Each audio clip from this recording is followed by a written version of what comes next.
Hey y'all, I What's think we going on? live. What's up? What's up? What's up? Drop it in the chat if you can hear us. You might be able to hear my baby in the background.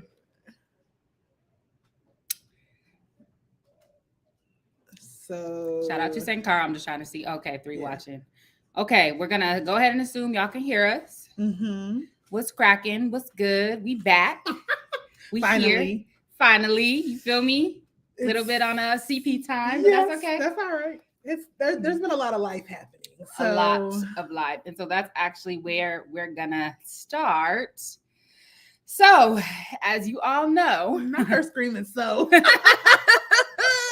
had a baby. So she is in the room with her pappy. But yes, I had a baby, Sankara Zolani. She was what, 7 pounds? 7 pounds, 13 ounces, 21 inches. She was born 3 days late. She was born on 12/13. yeah, because she was supposed to be my baby. No. She was supposed to be born 12/10. Yes. So she told me to do the Kegels and hold it in until 12/11. Yes. But Sankara was on her own time. So came out 12/13. It was crazy. I was in between early and active labor for 3 days, but then I pushed her out in 12 minutes. Yeah, it was really fast. Like we were all me and your mom, your partner's mom, partner's brother. We were getting ready to take a break because they told us they were like, "Oh, I'm gonna give it another hour." Next thing I know, we get a text message. She's here. Yes, I'm like, she's here. She's here. Yeah. So it was a overall okay experience. I give it maybe like a 7 out of 10. Shout out to my doula who missed the birth. Because of how fast it came. And because she was checking on her cat. Like, let's be serious. Anyways, that's neither here nor there. So let's see what else. So y'all, the blackness of it all, I did end up getting postpartum preeclampsia, which is like more prevalent for Black women to get. They don't know why. They're like, well, probably racism, but white people, they'll just say that shit and not really interrogate it. So I was dealing with like blood pressure stuff after the fact, but other than that, everything went pretty well. Our baby she was much more fussy. She's getting more calm now. She actually just went on her first road trip and plane trip and rocked it. She long and strong. Because my book baby dropped in November. So I had a talk in Philly. We drove to Philly, then flew from Philly to Atlanta. I had another talk in Atlanta. Before the talk in Philly, 2 days before the talk in Philly, I had one at Yale. So it's talk season, y'all. This week I'll be in LA. I got 4 talks in LA. So it's like we'll get more on that later, but that's one update. Book dropped, book tour. Well, I guess this is where okay, we're going into details later. But so I got LA this week. The following week, I think are we in New York the following week at Barnard? Yes. The 22nd, the weekend of the 22nd March. Yeah. Which is not that's also the Walter Rodney Foundation. So if you're in the Atlanta area, tap in what is it? What are we in? Oh, March 22nd and 23rd. So that's not a book talk, but that's another thing. Then I'll be in at Vanderbilt. I got one in Detroit. It's basically something every week, y'all. Hey, y'all. Which is crazy. I think we live. What's up? Drop it in the chat if you can hear. Oh my gosh. Hold on. So, you might be able to hear my baby in the background. Why is this playing? Oh, you know why? It was from Twitter. Anyway. It's still going. Why? Oh my God. Do I need to turn my phone off? Y'all, this is so embarrassing. I'm so sorry. Y'all know I don't know nothing about technology. Go ahead and assume y'all can hear us. Okay. I turned my phone off. I didn't know what else to do. We're a little rusty. So anyway. As you can see, us doing this live is our attempt to not make it so stressful. It's not going to be as polished, so things will happen. Like not polished, but shiny nonetheless. So what else? Oh, and I'm living in Boston for the year. So I'm on fellowship at Harvard. I'm living in Boston for the year, which is great because Layla's here. There's good healthcare here.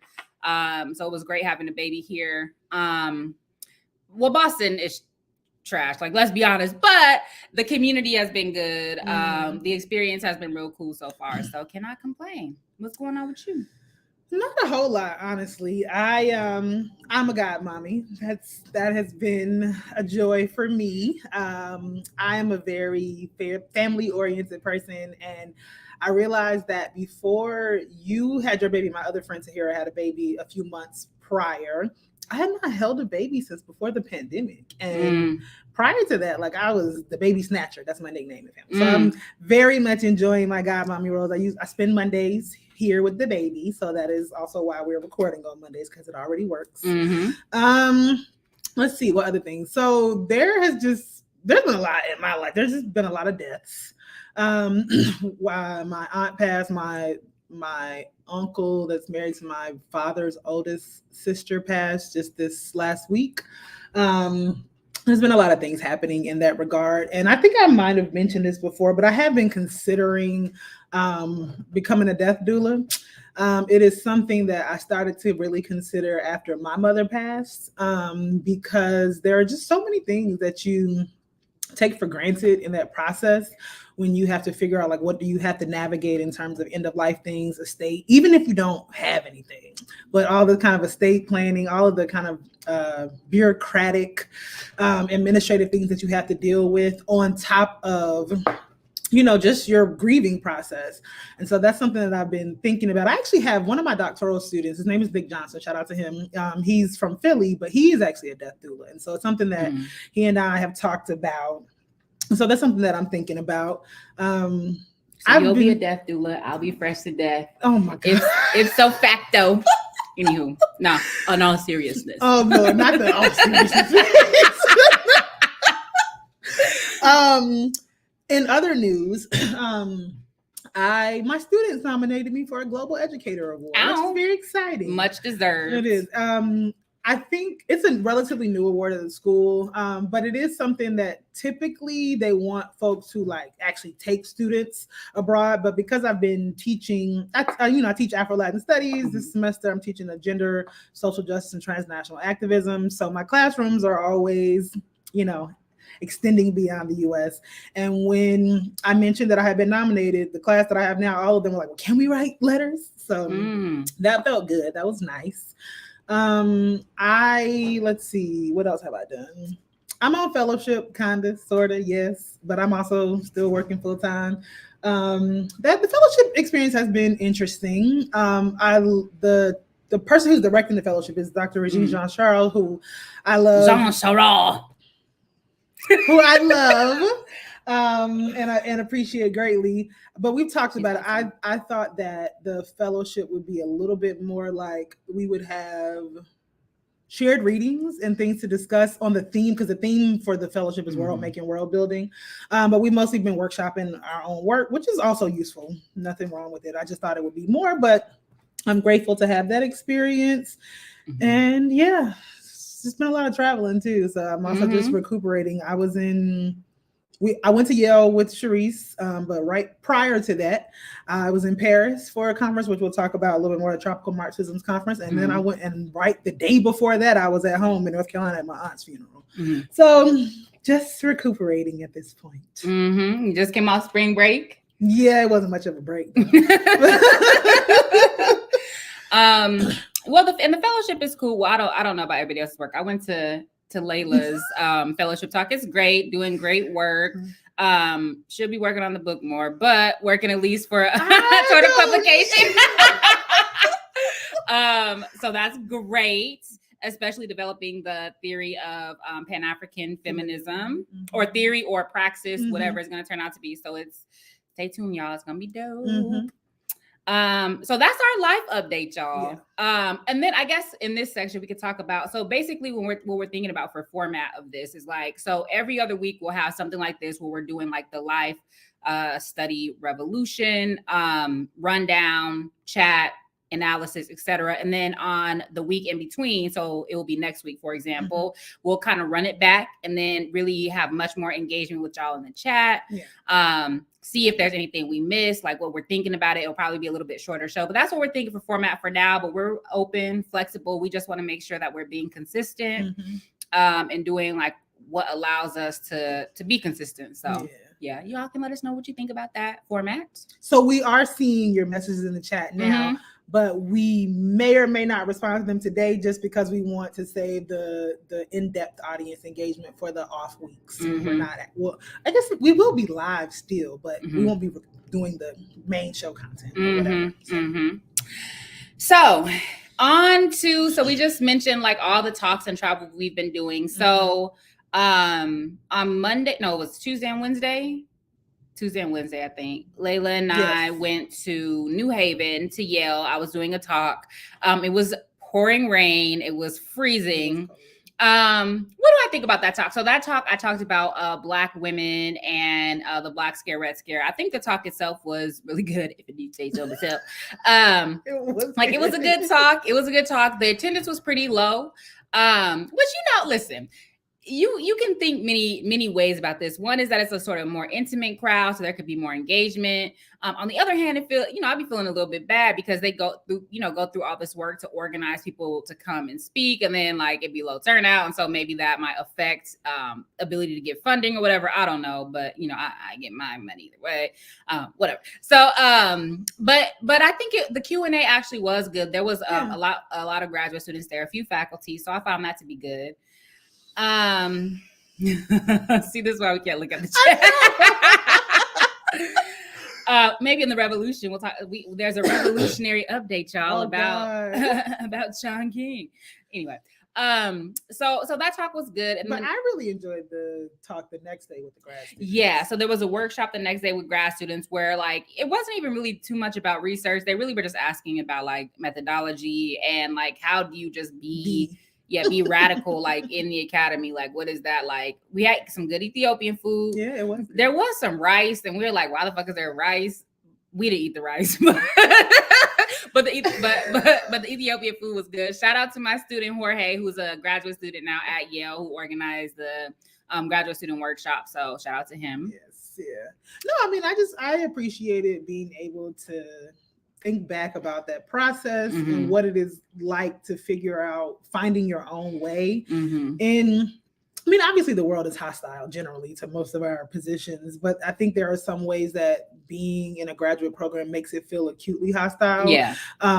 Because of the way that you're working through ideas and you want your work to be meaningful to you, but then sometimes, more often than not, the powers that be are not interested in the particular lines of reasoning or thought or the kinds of connections that you want to make and who you really consider your audience to be. Right. And I think that those are things that we all kind of struggle. I mean, I definitely struggle with that all the time, particularly in writing. So it was nice to, I think, have that conversation and just to be able to have people say to students some of the things that I wish were said to me at that time. Right. My first couple years of grad school, I was catting off. I joined my sorority as a senior, so I was still very much in Neo mode the first year of graduate school, and they did come for my helmet about that. But it worked out. Now look at me. Now I go back and they act like I was like the star student. They wasn't fucking with me for real, but that's neither here nor there. And I wrote a 5-page letter dropping out of my program. But yeah, here we both are. Here we are. Shit, they weren't kicking me out. Shit, wasn't no jobs. That was what, 2009? They weren't kicking me out. I was ready to go. I was like, you people lied. I don't want to do this. And there wasn't nowhere to go but the poll, which, I could go to my daddy's house. Anywho. Okay, what else? Okay, so then in Philadelphia, I had a talk with Joy James. What was special about that was actually my baby. Like that was the first time we had travel with my baby. So my partner and my baby were there, which was really nice. It just, this is gonna be her life. So she got to get used to it now. Like we just gonna live a life on the road, doing like organizing and academic work. So that's the reality. The talk with Joy James was good.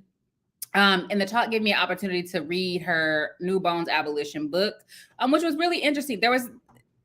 Let me not say that. There were features in the book that I was like, why is this person in this book so much? But other than that, it was, it's funny because she talks about agape in that book, which is similar to like my theory of mutual comradeship. So for her, agape is a sort of form of like love and relationality and struggle. And for people that know my work on mutual comradeship, it's a similar concept. So I really enjoyed that. The conversation was good. George Chikara Gio, he did good framing for the conversation, and the Q&A was awesome. And it was packed out in there. We did it at Making Worlds Books. So that was cool.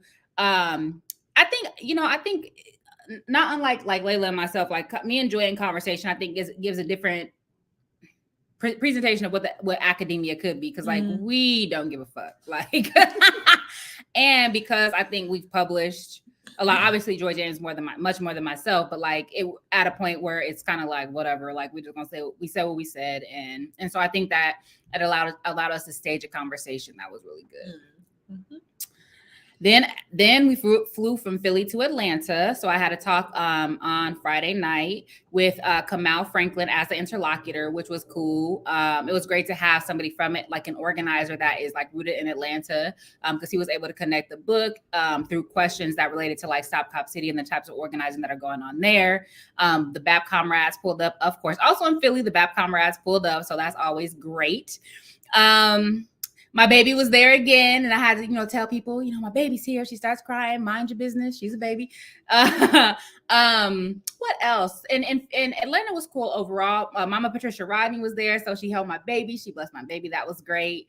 And it's just, I prefer. I won't say I prefer. I prefer those conversations that happen like outside of academia. It's just a different type of conversation that it enables. It allows for like the deep relevance of the book to what's happening now, to the types of things that people actually care about. Yeah. Oh yeah. So I'm trying not to look at the chat, but shout out Ricky Ryan, always on point. We were in Princeton.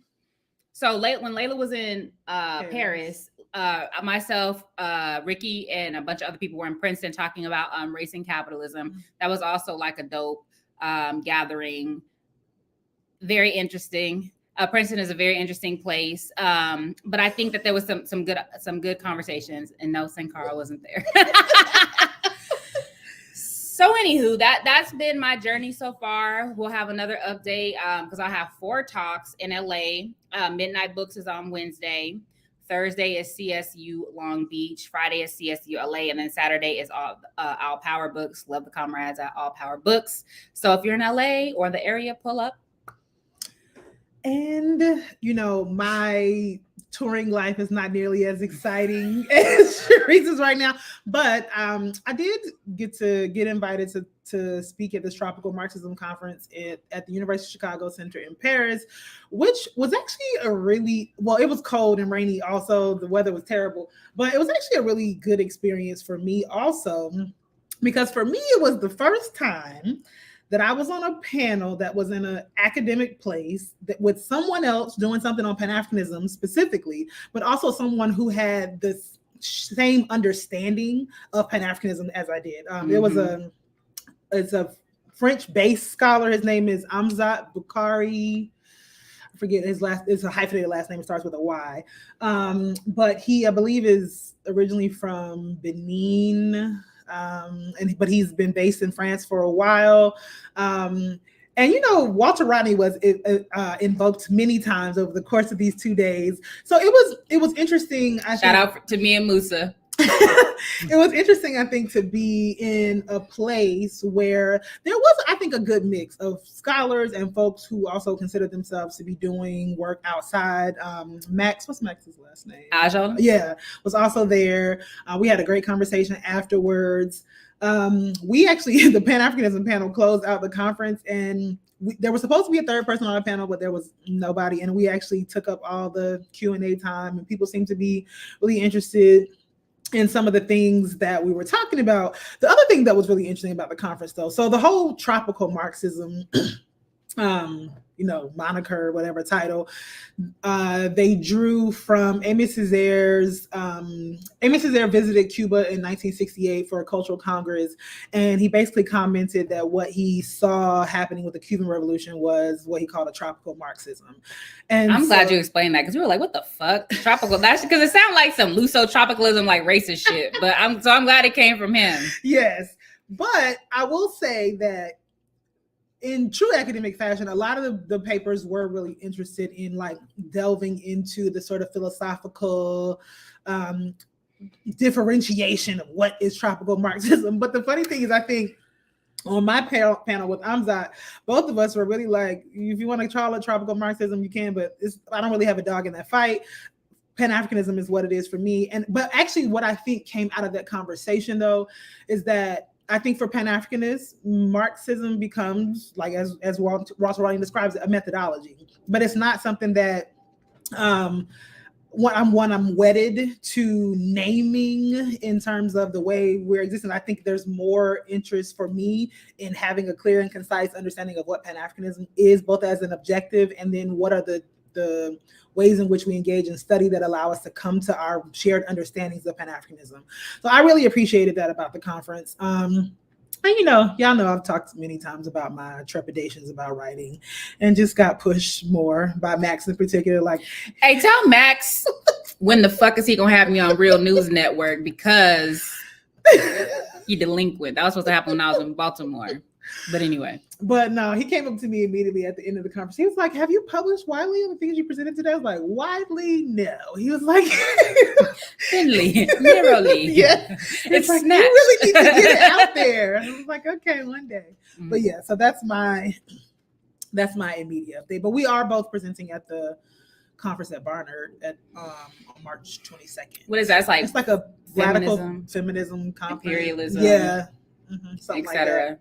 It's terrible. The thing is, I could pull up the title right now, but it's not. Yeah, we'll have our update. Yes, we'll have the update. So we also have something else to talk about. Who else got this email from Togo? So I'm pretty sure I saw Ricky Ryan's name on that list. There were a few folks. Jackie's name was on that list. I can't remember who else. But we got an invitation to participate in the 9th Pan-African Congress in Togo in November, and to a regional planning meeting in Brazil in May, I believe. Now, for me, I'm torn about this. On the one hand, a lot of my research has actually been through going to these types of international conferences, meetings, and I do think that they're actually really important, even when they sometimes sort of deviate from what the kind of original like organizers might think about it, right? So part of my trepidation has to do with the fact that it's being organized by the African Union, which is, and the Togolese government is a de facto monarchy. The person who's president now is the son of the previous president, and so I think there are some issues and questions about like what are the actual politics of going to that meeting, what kinds of things are going to be possible. But I also think beyond that, beyond the sort of main organizers, I think it's important to be able to be in places where at least we find and make connections with other folks who are trying to do this type of work. Right. And I don't know that we always have as many opportunities to do that, particularly internationally. Right. And so part of me is like, I want to go for the types of connections that we can continue to forge, and less so about the sort of whatever the objective of the African Union is. So that's something that we're thinking about. And also, y'all know I love a trip, so. Okay, we just gonna be in the chat because Ricky again was like, I had to check if it was a real invitation. Absolutely, because it could have been the Nigerians, no offense. But y'all know what I'm talking about. But I mean, everybody got it, so they scamming everybody. It was a formal letter from the Togolese Republic. It looked like the letters and invitations that I've gotten from Venezuela. So are great before. Scams. I hate you. With AI, scams are getting sophisticated is all I'm saying. But so I don't know how many of you. I think Sharice did say that she got the email without context. I had a phone call. Actually, I had 2 conversations with someone whose name is escaping me right now, but he's a professor at Lincoln. He had reached out to me, and I believe Jackie knew him. So he reached out to me, and so I knew that the invitation was coming. So I didn't believe it was a scam, but hold on, y'all. Yeah. I'm sorry, I gotta fix this blind because it got stripes on late. It does. It works. Is that better? Wait, go. Go back. Open. Keep going. Yeah, that's yeah. Right here. Yeah. Mm-hmm. All right, sorry y'all. This is what it means to be live. The sun is moving and grooving. Any And also, dude. it's what it means to be live in an apartment with a baby, because there's a lot going on elsewhere. So we're like hunkered in the corner like Yes. fucking trolls, but it's okay. Okay. So what else? Yeah. So if anybody else got the email, let us know if you're going. I'll be decided if they ever respond to my email where I ask if there will be financial assistance, because that's a lot, especially with a new baby. Yeah. So if I hear back and get a better sense of that, then I'll know. Yes. But yeah, that's dope. What else? And that's also something that I decided. So when I got the invitation, I immediately shared it with the AAPRPGC. Mm-hmm. So that's also something that we're just talking about what are the stakes and what kinds of benefits might there be to gain, not just for me as an individual, or for us as an organization. Exactly. And I'm sure that Ricky will be repping for BAP. I'll be repping for BAP and CMB, and you know what I mean? Y'all gotta stop this chat. I can't focus. Seriously. Oh my gosh. Don't stop. Keep going. But so okay, y'all. This is our study section, and I'll just be honest. I had a baby. I'm not studying that much. But that's actually so not true. It is true. I am not up on game. Like I catch a hood communist article when I can, Black Agenda Report, some podcasts here and there. But we do want to talk a little bit about. We're still staying abreast to the best of our ability. So of course we want to lift up. We'll get to Palestine in a little bit, but lift up like what's happening in Congo, Haiti, and Sudan. Mm-hmm. So shout out to Jemima, who was on Democracy Now! This morning. So you watched. I did. Mm-hmm. I did. A part of what I think Jemima was really sort of pressing was understanding the continuing connections between the 2004 coup d'etat and also the kind of continuing aftermath of the 2010 earthquake, and how all of these things, and also the role that the U.S. government has continued to play in meddling with the Haitian state, and has actually contributed to the complete sort of destruction. And that there is officially no Haitian state. One of the things she mentioned is that there are no elected officials in Haiti at this point. And so when we are looking at the sort of chaos that is unfolding, we need to be very clear about who is responsible for that particular kind of chaos, and how that benefits, right? Because it obviously is not benefiting Haitian people. It is not benefiting us as African diasporic people. But the U.S. always has its tentacles everywhere, and they make sure to place their puppet leaders in control. And when they loosen the reins, they find other ways to come back in and tighten them up. It's not a long interview. It's about 35 minutes. So I would say it's definitely worth going to check out. And I agree, Dr. Pierre never misses. Everybody miss sometimes. No shade to her. I'm just saying that's not dialectical. So anyway, but imperialism in Haiti relates to this. There's an article in Hood Communist talking about what you need to understand about imperialism in Sudan, and essentially it's the same as we're engaging like these international conflicts, as we're engaging these imperialist neo-colonial forms of plunder. We need to always keep Western imperialism, specifically U.S. imperialism, at the center of our analysis. That's what it means, I think, to be Pan-Africanist, and that's our historical task and our responsibility.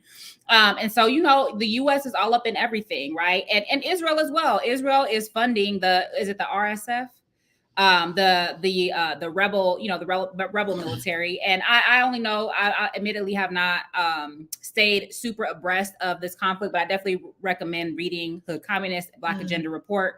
But Israel is just, a vassal state of the United States. And anything Israel got comes off of U.S. taxpayers. So any trade relations they have are a product of their relationship to U.S. imperialism.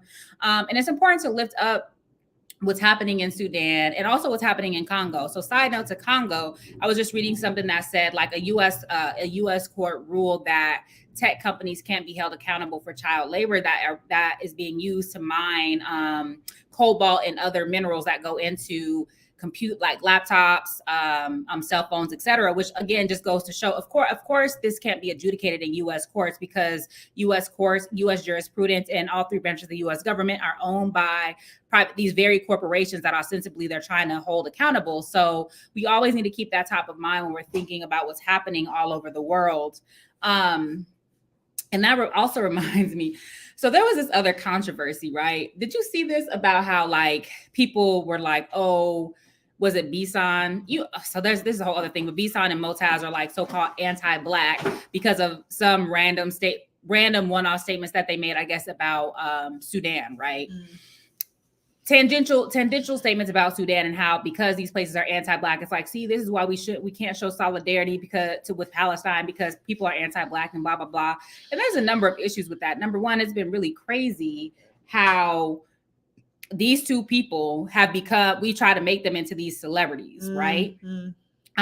They're fucking regular people who are navigating and trying to survive a war-intensified genocide. Number one. Number two, the celebritizing of anybody that does any fucking thing. We just have to get out of that mentality. And number three, our solidarity doesn't begin in with individuals, right? And of course, Ricky Ryan, a whole bunch of other people have talked about this ad nauseum. And apparently Ricky, Musa, and Onye were on Jackie's show, Darker Than Blue, talking about anti-blackness recently. So that's worth a watch, even though Musa missed my event to be on that show and cop shit. But that's okay, Musa. It's cool. I see you in the chat. Anyway. Also, they crying about people being anti-black, but those particular people will probably still very much associate themselves with this anti-black ass state that we live in. Right. Democracy is anti-black and you bitches still vote. So what is you saying? What is you saying right now? Like this old ass man is more Jim Crow than life itself at this point. And you talk about, vote Jim for him. Crow than life.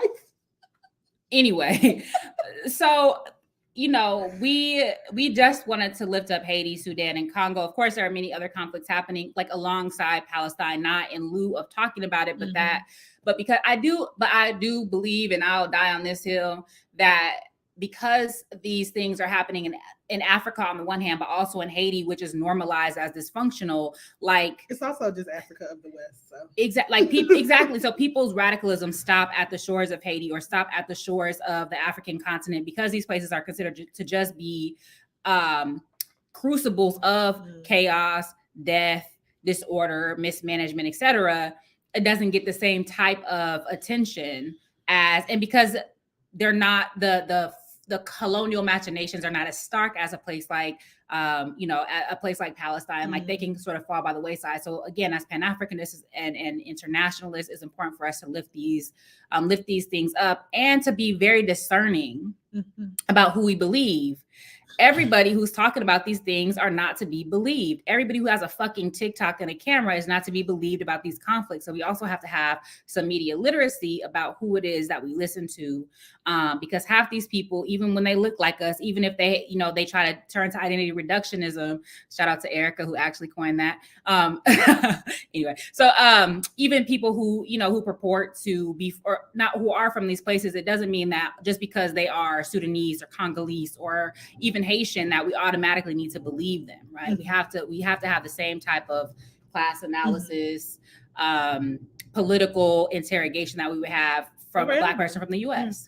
The other thing I would say, this is just making me think about the structure of the show, because we're going to do this where we talk the first week and then do a talk back. It might be useful if you all in the chat now, for us to think about what types of things do you want to follow up on? What kinds of things do you want more in-depth conversations about when we do the talk back? And if that's something that you can let us know, then we can make sure that we prepare so that we're able to have that as a very rich discussion with you all when we are engaging in a more sort of dialectical conversation with you all, as opposed to these kind of weeks where we're just recording.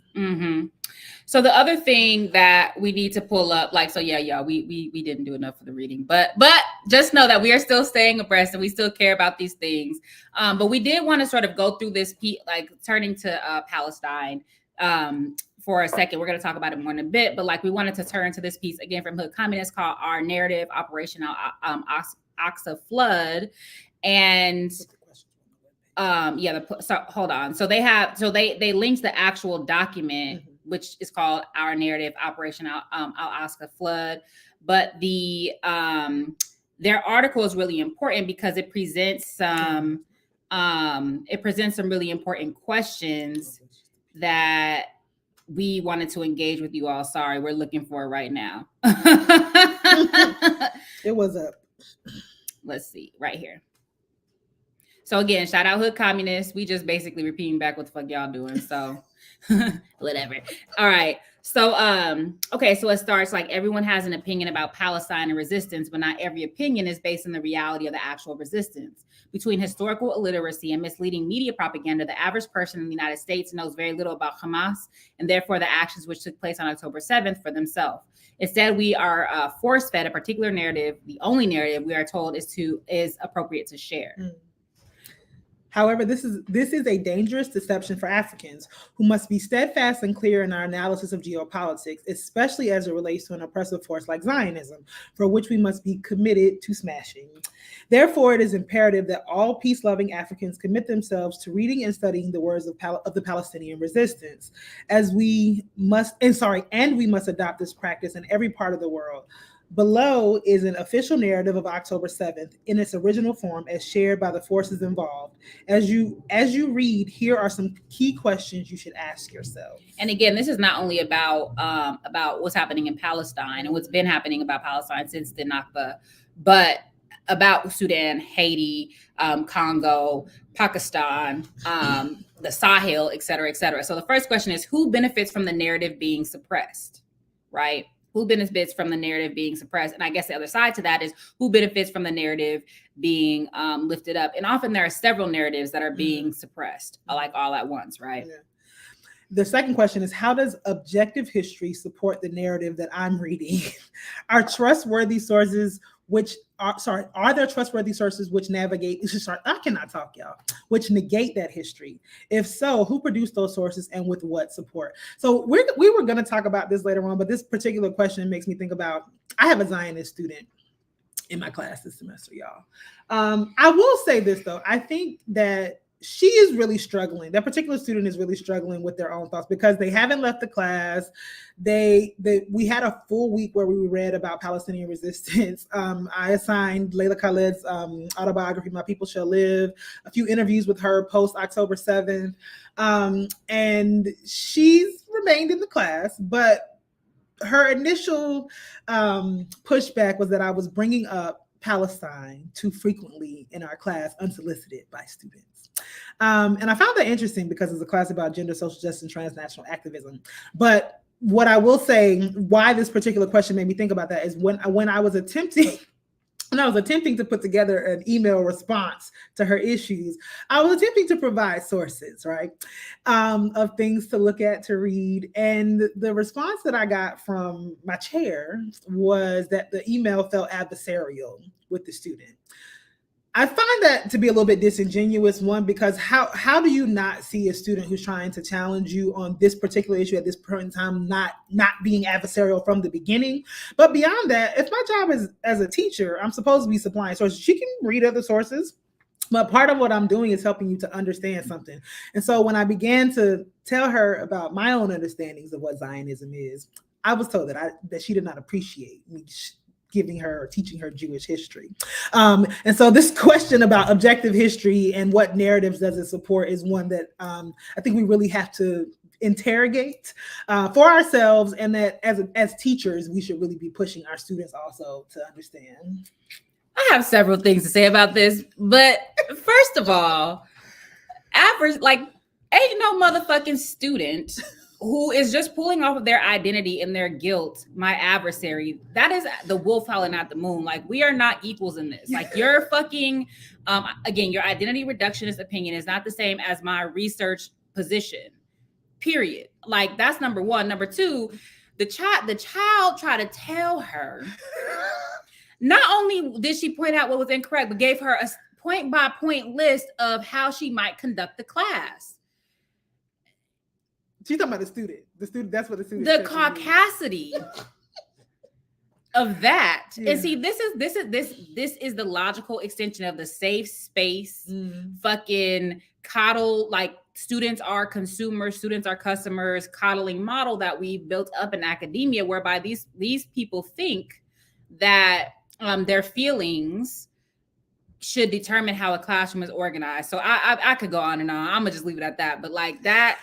was super fucking out of pocket. It was, but I will say, as someone who is very concerned with like classroom pedagogy and learning and how we navigate those spaces, I do feel like I have created an environment whereby I know very much what it's like to be in a classroom with a professor or a teacher who does not see you as an actual person, right? And so I have gone to great lengths to create an environment in my classroom whereby even if I disagree with students, that those positions can still be raised. And it's not about it being a safe space, but it is about it being a place where ideas can be interrupted, disentangled, can be engaged with other types of things. And so one of the things that really kind of befuddled me about the whole thing is that she constantly admitted the fact that I've never silenced her. I've never not allowed her to talk.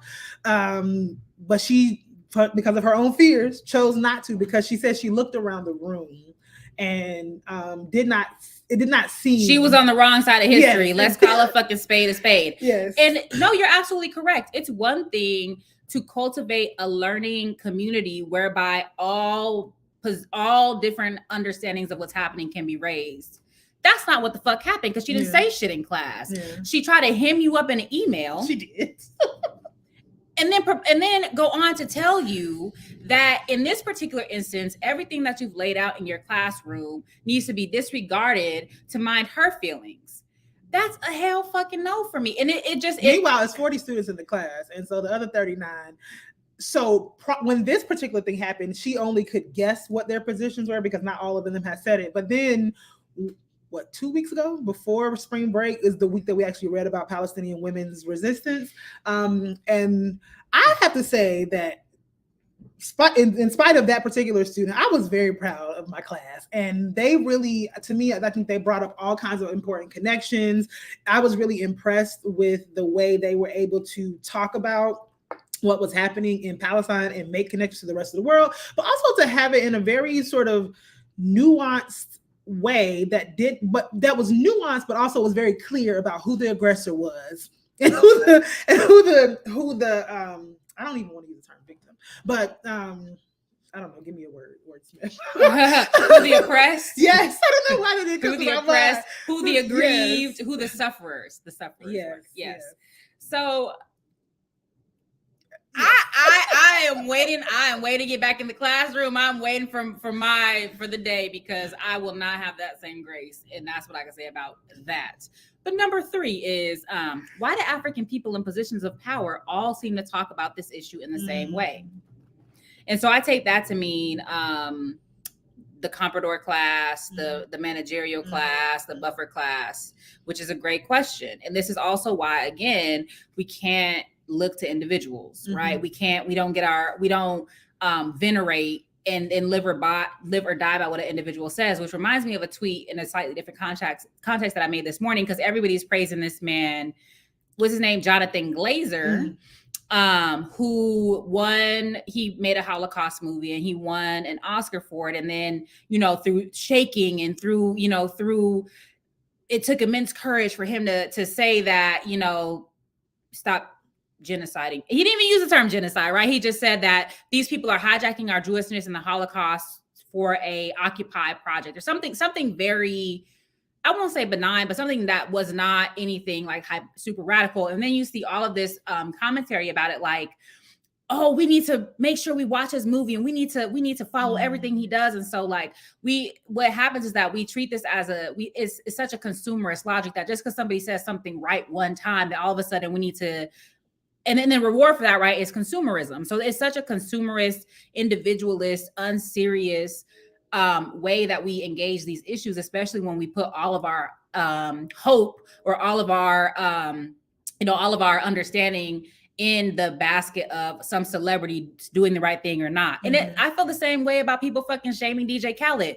I don't give a fuck about DJ Khaled. And I think that, what he gonna say? Palestinians, we the best. Who we, nigga? Like, come on. Like, why are people worried about what the fuck DJ Khaled got to say? It doesn't matter. I don't care what the Hadids have to say. And I think it's really weird that imperialist media is actually lifting these people up. It's like, it's great if they're on the right side of history, but like, that's not where the liberation is ever going to be. And I think that if we spend so much time trying to drag them to say some shit, which is probably going to be ridiculous, half-baked. Or on the other hand, lauding them when they do say something. Even people like Kalani, even people like Boots Riley. Like, I love Boots Riley, but it's like, these are not, I love Boots Riley because he's an organizer, right? I care what he has to say as a former organizer, as a former union member, as opposed to being like a famous producer, because celebrity is not going to save us, and it always is going to be used to throw dirt in the eyes of the people. And so I think that this question is really important, that they ask on Hood Communists, like, why is it that these people who are in power are saying certain things? But the other side to that is when people in power do say like the right thing, why is it that we give that so much weight and credence when we don't give a fuck what our neighbor has to say about things? Well, so I'm going to read the next two together because I think they make sense together. They all make sense together. But the fourth question is, are there examples of resistance like this occurring in other places and times throughout history? If so, how are they received? And then 5 is, why have African freedom fighters of the past so passionately defended the rights of Palestinian resistance? This is something that, again, we're mixing up our segments, but in the AAPRPGC, we're planning for African Liberation Day. And one thing that we've done for a very long time is commemorate African Liberation Day in conjunction with Palestine Day. And if I'm not mistaken, I believe it was Kwame Ture, his leadership of SNCC that actually brought the question of Palestine into sort of mainstream U.S. Black radical politics. But I also saw a quick video of him recently, and somebody can correct me if I'm wrong. I just saw it on Instagram. And I believe in the comments, people were saying that he was in Lebanon at the time, but it was a conversation that he was having with a white man, there was another black man, and what looked like maybe a Middle Eastern woman, I'm not sure. But they were asking about the question of peace. And he was saying that peace is not, ultimately, of course, we do want peace, right? But peace is not necessarily our language, because there can be peace without liberation or freedom. And that liberation is what we need in order to actually truly experience peace, because there can be peace without freedom, right? And one of the things the second question about why have African freedom fighters of the past so passionately defended the rights of Palestinians, I think it is because having this shared understanding of what the project of settler colonialism is, right? And so this was a part of the controversy with a particular student, because I told her that I was not going to both sides the issue of Palestine no more than I would both sides the issue of racism, of sexism, of colonialism, of white supremacy. And so then she said to me, so are you saying that Zionism is white supremacy? Which I did. I said Zionism is in fact white supremacy. First of all, actually you said, I said what I'm going to say on the subject, because she was trying to get talking points for the New York Post and shit. Like, it's well, I made the point first, and then she kept trying to ask me again, trying to get me to say something different. And I said that Zionism, I can't stand you. Zionism, one, is not the same thing as Judaism. And in fact, this is something that we're discussing in the party. Kwame would say that a Zionist cannot actually be a Jew, and that a true Jew cannot actually be a Zionist. One, because Theodore Herzl was an atheist, who was one of the sort of founding ideologues of Zionism.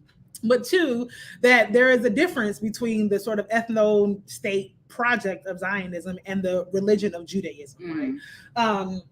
But that, I lost my train of thought. Why have Africans defended the Palestinian resistance? Was your overall point? Because of understanding.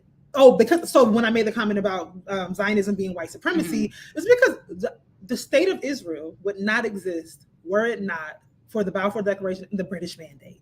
The British Mandate is only possible because of British colonialism.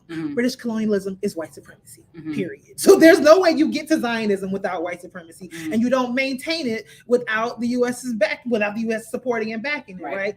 And this is for me also like part of the thing that took me to Venezuela. That first question of are there examples of resistance like this occurring in other places and times throughout history?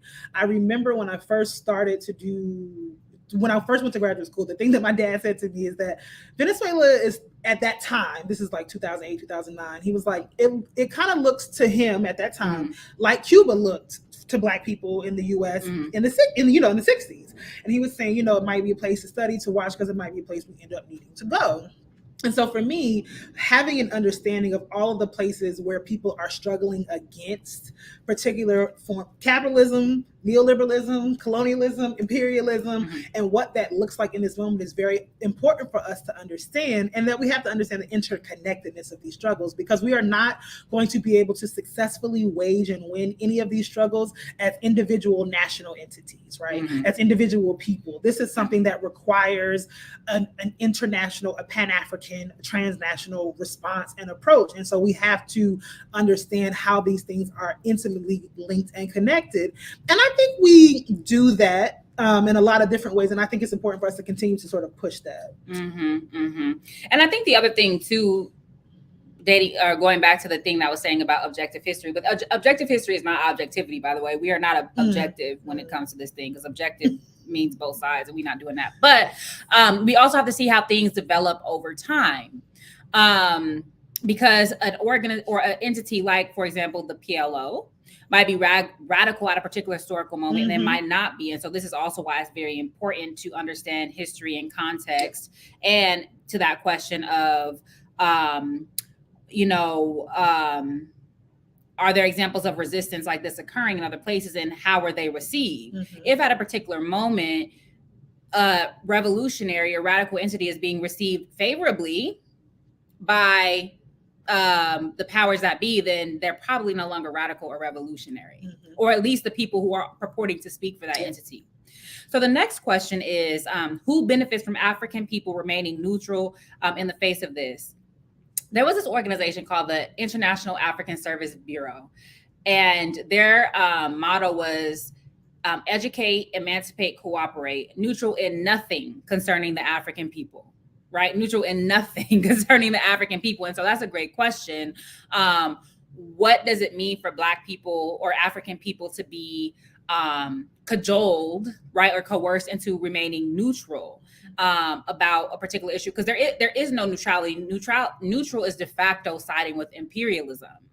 Like, you can't really be neutral in the face of any type of genocide, because at the very least, knowing that any of the violence that happens throughout the world is always going to redound back to racialized, especially Black people in this country, because of how domestic and foreign policy are entangled.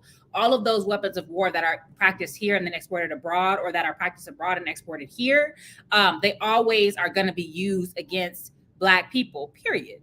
And so there's nothing that we really can be neutral about. And not being neutral about something that's happening internationally also means doing shit in your own community. Because I also find it to be extraordinarily disingenuous for people to be, beating the drums about what's happening anywhere in the world, and they wouldn't bust a grape in a fruit fight for the people around them. They don't give a fuck about people in their local communities. They don't give a fuck about 1033 program. They don't give a fuck about Cop City. They don't give a fuck about militarization of the police. They don't give a fuck about political prisoners. But you're all of a sudden being Captain Planet about what's happening in some other locality. We were talking about Captain Planet earlier. Yes. Did y'all know that Heart was Earth? This was apparently very controversial. This was controversial. And Captain Planet is also a little bit racist, because Kwame was from Africa and he was Earth. He was. The Asian chick was water. Like, anyway. Yeah, she was water. And the Native American was fire. And then there was a Heart. Anyway, anywho. So all of that to say, like, being serious and being engaged means connecting the local to the global always. Otherwise, it's just bloviating. Yeah, and then the next, I think you talked about this, but how does this impact me? And the thing is, I think that for some people, that there's a very sort of intimate understanding of the fact that even if I get to continue to sort of eat and exist in a relatively safe space in my daily lives, that somehow these things are not, connected to us. But again, when we understand that the taxpayer dollars that we pay to have fucked up roads, bridges that are collapsing, a lack of comprehensive health care, public schools that are going to shit, all of these things that are shit, whatever. That's why I'll pay my taxes, y'all. Oh, I'm just kidding, IRS. Don't drag me. And that we can excuse me, Now, also, I don't want to just, because I know what do they call them? The FBAs like to make a branch off of this argument. And I do not want it to be confused with that, right? But there is something about the fact that we can come up with billions of dollars to support the Ukraine, to support Israel, but as a country, there are so many of us lacking very basic necessities, right?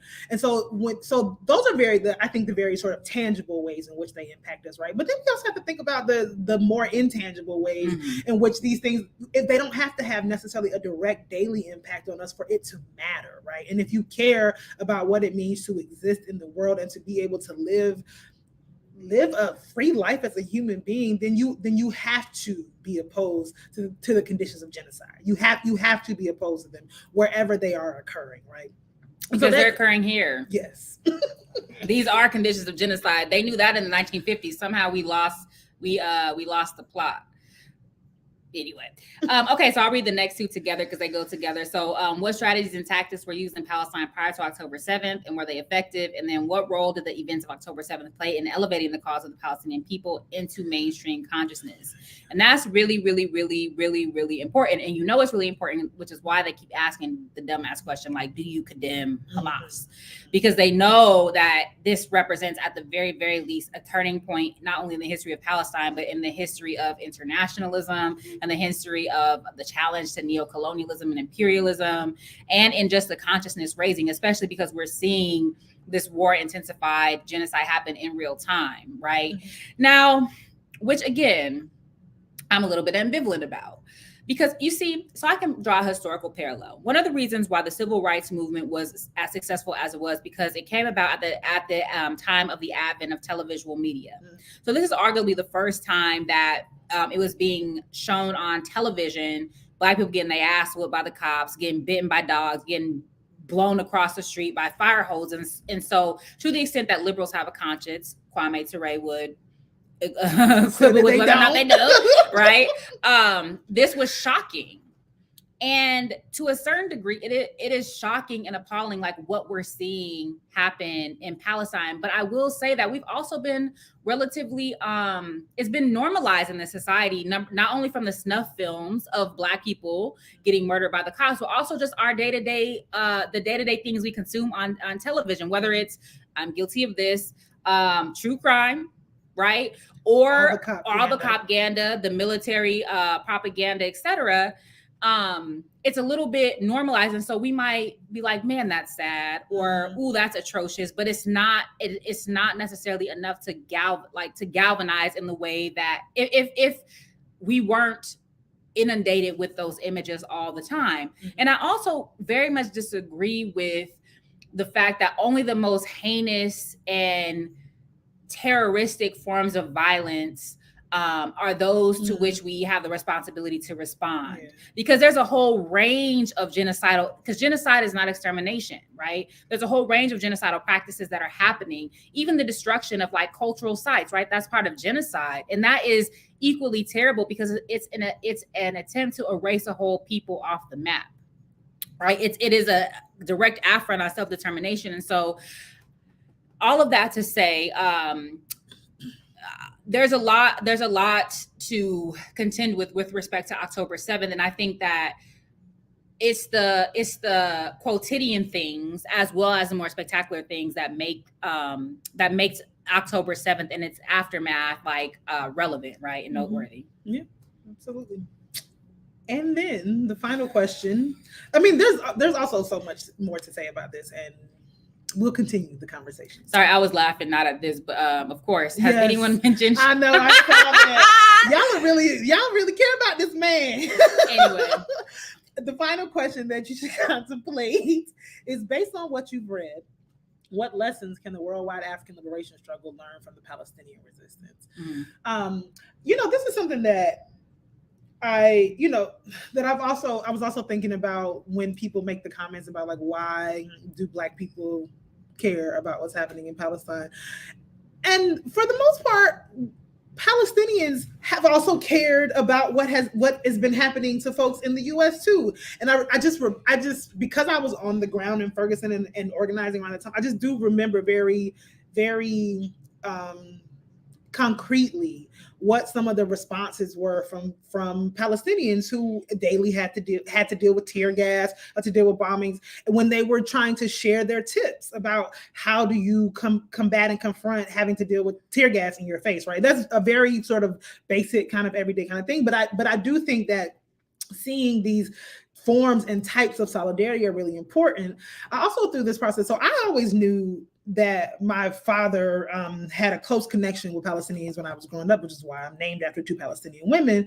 But I did not realize that he was actually made an honorary member of the General Union of Palestinian Students. Because when he told me this story initially, I was always sort of thinking about it as a particular thing at Shaw University where he was, but it was the North Carolina chapter of the General Union of Palestinian Students. And there is, what is her name? Lena.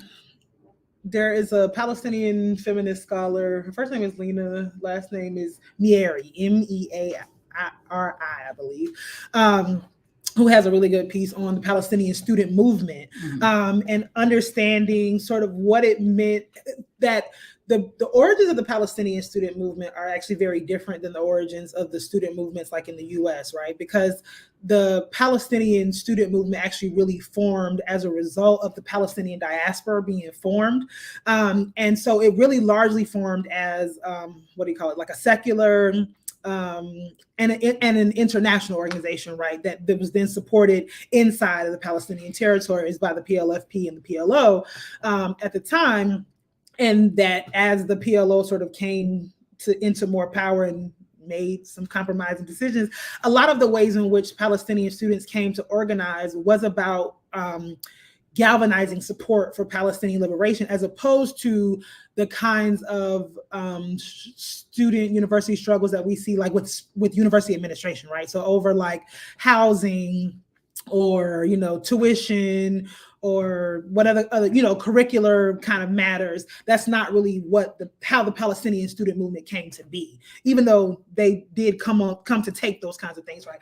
And so I think in understanding the kind of differences in the ways in which these processes of political formations come to be, it shows us very important things about how do we develop politically? What types of things are we trying to respond to? And then also, how do we regroup, right? And it's not to say that any one of these is better or worse, but that we have to be continuing to learn from the ways in which we're attempting to engage in our own struggles for our own freedom and liberation as African people, but as oppressed and colonized peoples across the globe. And that's something that I have been reading more into lately and becoming much more interested in.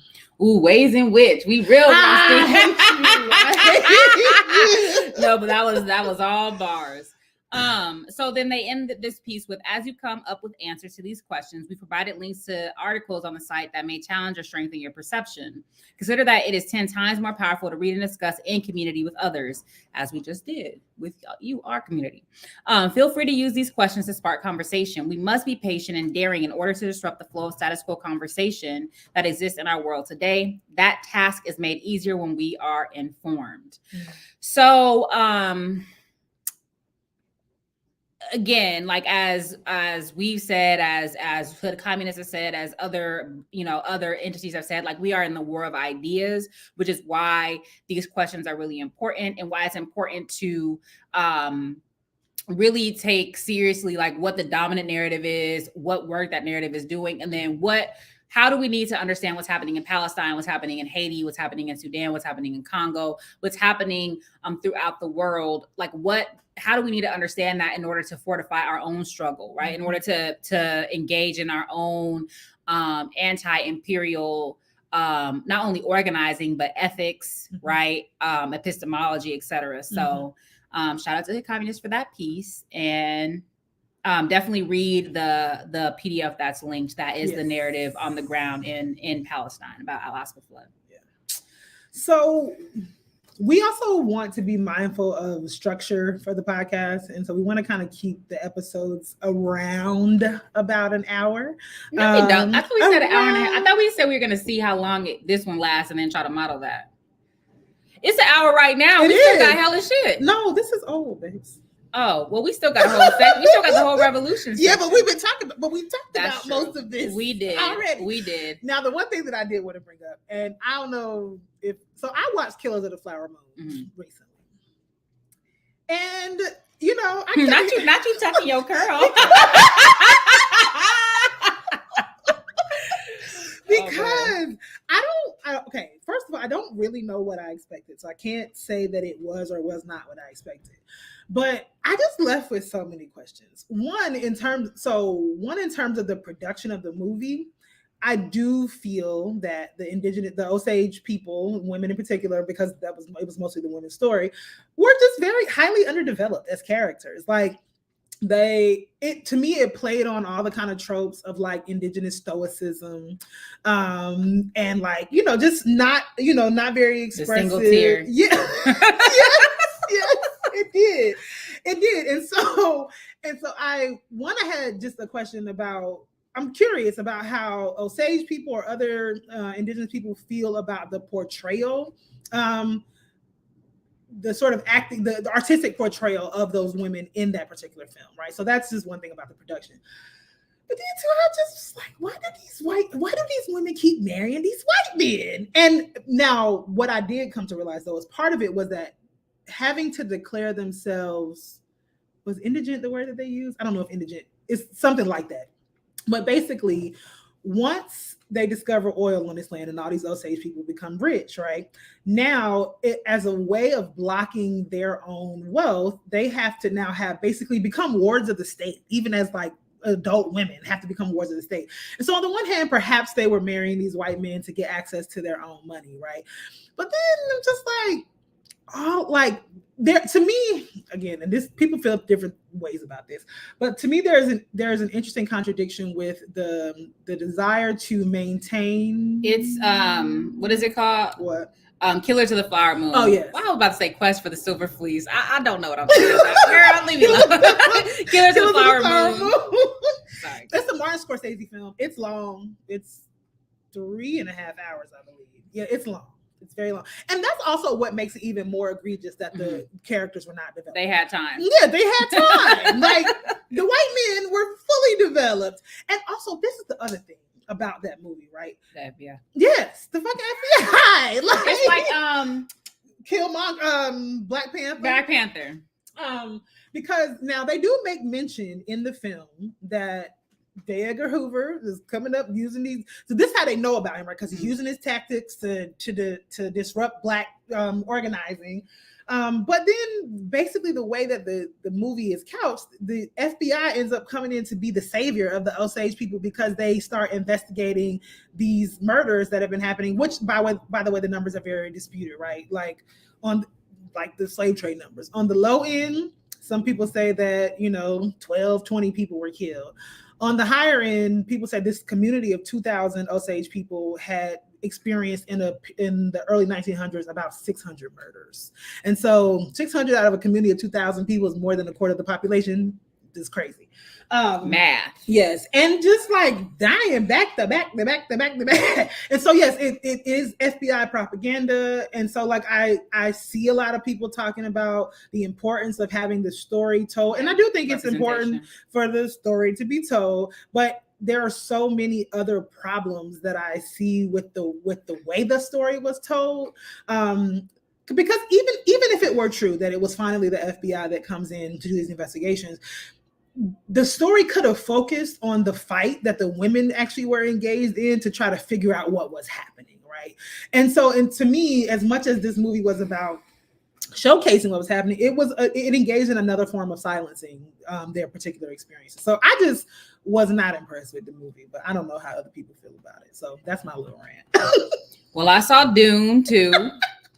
And that I'm supposed to believe that this fucking manorexic white weirdo is this effective hero of everybody is beyond my comprehension. So how come when I say I got the same problem with Zoe Saldana and I promise you I mentioned that. I was like, this is exactly how Layla feels about Zoe Saldana.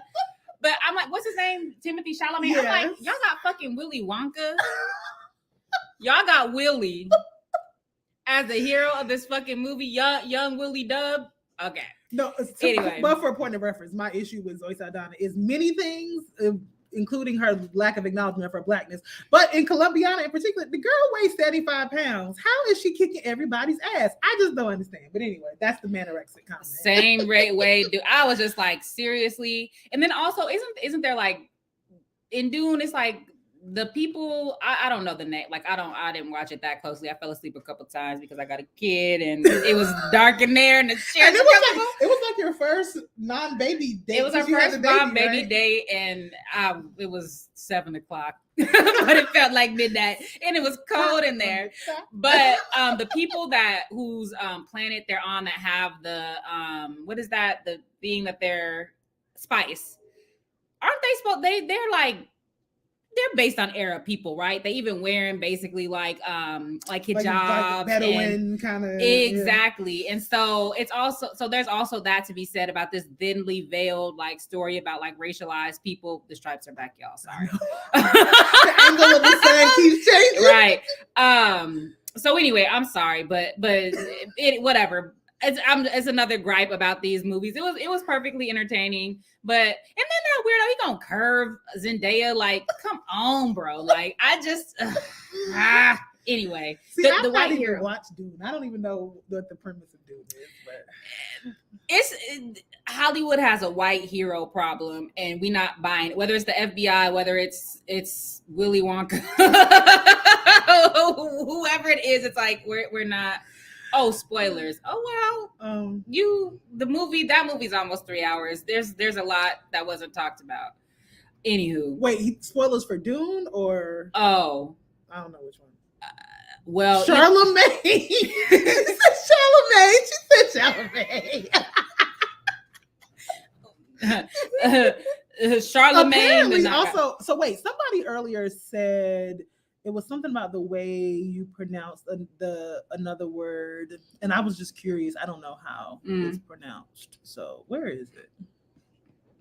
Not y'all correcting my grammar. It was the Arabic word that you read. What is it? Al-Aqsa. Aqsa. I think you said Aqsa. I think I said Aqsa. Yeah. Al-Aqsa. Yeah. Well, y'all know what I meant. No disrespect to the Frida guys. By the way, so we were going to talk about Tip of the Spear, but we're going to save that. Yeah, we're going to save that for the next episode when we have time to spread out and talk about it. Because another spoiler, Elon. We love the book.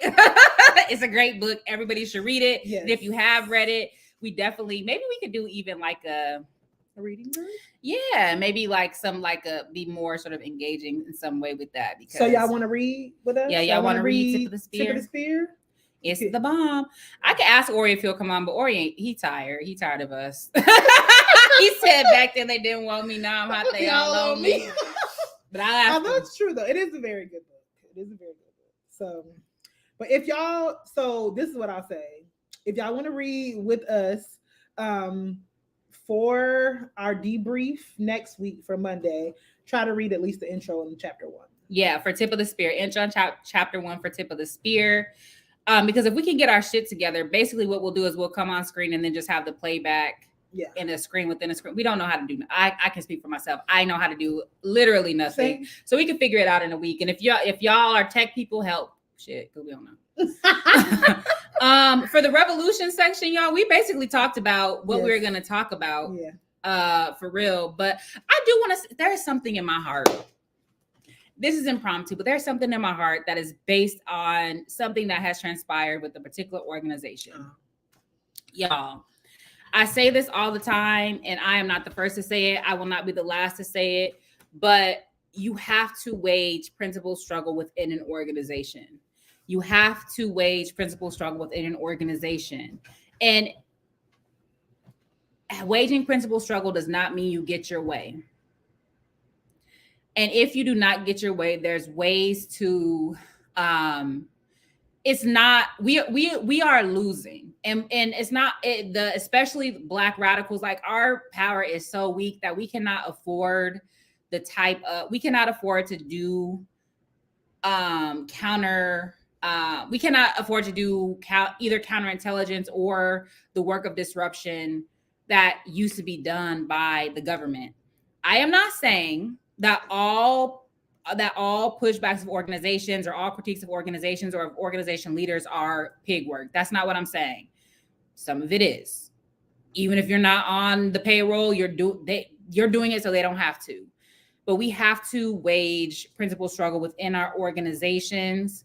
And as leaders in organizations, we have to conduct ourselves in ways that are responsive, that are rooted in what we claim our ethic and objectives are. And if our organization doesn't have principles of unity or objectives, we need to have them. And we can't just be putting our homies on, because nepotism is not okay, right?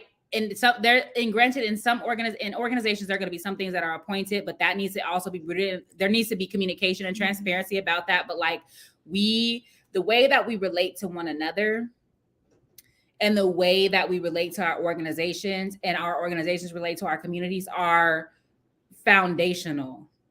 They are foundational. And social media is never the place to work these things out. No matter how justified you think you are or how justified you may be, it's like, we don't have time. And people, whatever, I'm sure I'll get some pushback and people call me authoritarian or whatever the fuck, Democrat, Stalinist, tanky, all that other shit, or whatever it is that people want to say. But all I'm saying is that we need to wage principal struggle. And when we are in leadership positions, we need to be even more cognizant of the ethics that we espouse and the way that we conduct ourselves in the organization so that alienation does not pervade these organizations. That's very important to say. And this doesn't just pertain to one organization or two organizations. It pertains to the whole movement ecosystem. Like, there's just so much going on where it's like the government barely has to do anything anymore. We're cannibalizing ourselves, and that is not sustainable. And that is not liberatory. So I have nothing to add to that. Anyway, all states are bad. Yeah, well. So anything else? I don't think so. All right. So y'all hung with us while we did this, and we had a few sunlight problems and all other kinds of things. But I saw a couple of you ask about whether or not we would have a producer again. So here's the thing: 2 Black famous now, and we can't afford them. So that's all. So there's absolutely like 2 Black still great people. There's no issue there whatsoever. But as we were trying to do then, we do want, if we do have somebody come on, we want to be able to pay them for their labor, and we're just not in a place to do that right now. So that's why we are winging it this way. But over the time, if things change, they will. Otherwise, we will just be kicking it on StreamYard and YouTube and figuring it out. Right. Yeah. 2 Black got a little bit too black. two black cards. Shit, we can't afford it. But thank you, Elon. We got leggings out underneath this. Listen, when I just got up to the blinds, I was like, oh, let me not have my completely clashing. Yeah. Musa talk about I'm free. Musa, if you take on one more daggone thing, we just trying to get groundings regularly, okay? Oh. We just want groundings, please, please. But maybe there's a way that Hood Communists just shout out Hood Communists just launched their channel, so maybe we could all groundings, a groundings Hood Communist LSR conglomerate that could be its own, I won't say competition with any other existing platforms, but complementary. Well, it would be a different project, because I think we would be, while I think, that project was about creating a news media station. And I don't think that if we were to come together in that regard, even though that might be what comes out of it, that's not the purpose of us coming together. So. They said not you. Man, see, I'm being so well behaved, because I will say, y'all, this has apropos of nothing. There is one thing from the LDI days that I regret, actually first season, and it was having a conversation about somebody that I think initially looked up to us, and it was a and we dragged them. And it's not that I think that what we did was wrong, or I don't think what we did was unethical. But if I was to do it today, we would probably have them on the show and do it in a way that's more like a conscientious. And I think because again, when we're thinking about ethics, I think that we owe it to each other, even if we disagree politically, even if we very much disagree politically, right? Things get so much uglier because egos are very fragile right now. People are profoundly alienated right now. And even if some of the stuff I think is counter-revolutionary unintentionally, I don't know that we do any favors by throwing grenades. So anyway, I won't say more about that, but I will say that I know y'all are like, this is you being more conscientious. Yes, it is, because there's about 5 jokes and things said in jest or off them in earnest that I was gonna make, but I didn't. So like and Layla's always great grace in class, and I'll just be saying whatever the fuck. But I'm gonna try my best to be more conscientious, right? What's the drag deserved? They all deserve, but I will say the critique is deserved. The container for the critique is not always even deserved or not deserved is not even the right question. It's like, is it the right approach for whatever it is we're trying to accomplish? We want to inform, not entertain. I mean, I'm hilarious, so you're gonna be entertained anyway. But our goal is, but dragging and all that other bullshit, like that can be in the spirit of like entertainment and getting likes and clicks. Mm-hmm. We don't care about that. Like we actually want, if we're levying critiques, we want them to be serious and rooted in like our ethics and principles. And so, but I said what I said also, but all we can do is do better, right? Yeah. Well, Maggie, I always love to talk lipstick.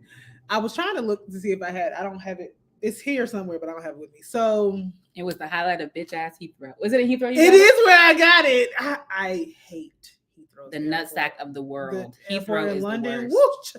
But I do usually pick up something from Mac when I'm there.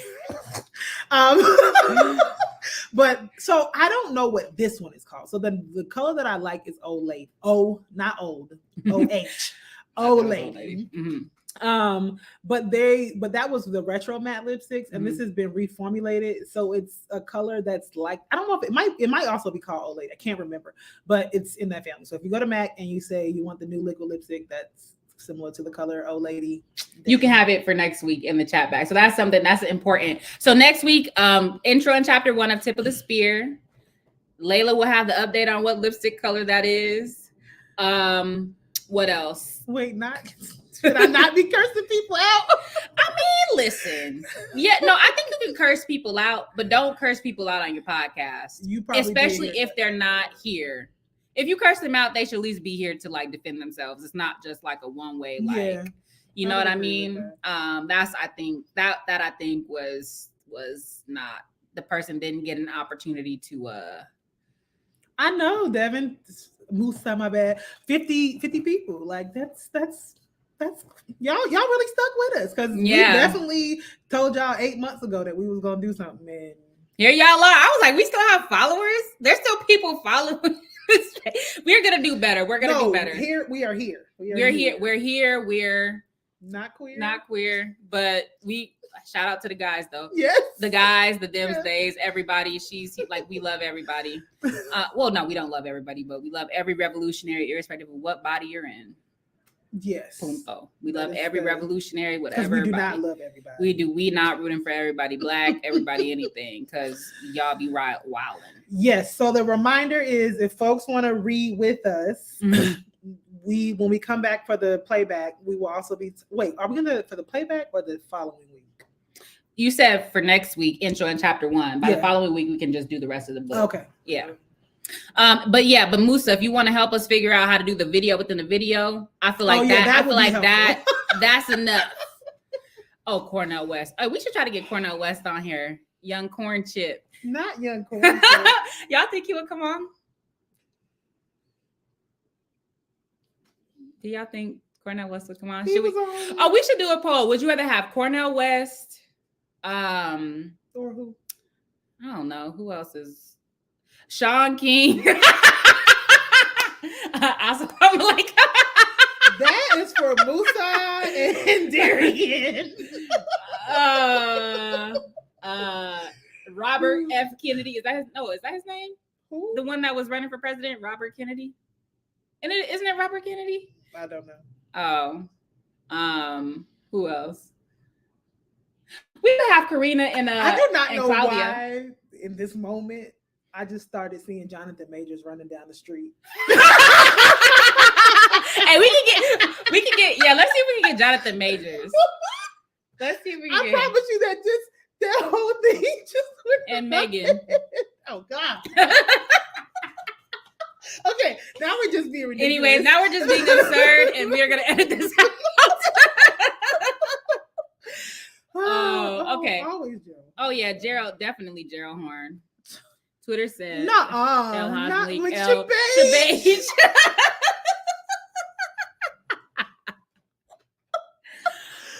Y'all are crazy. All right, y'all. We'll see you next week.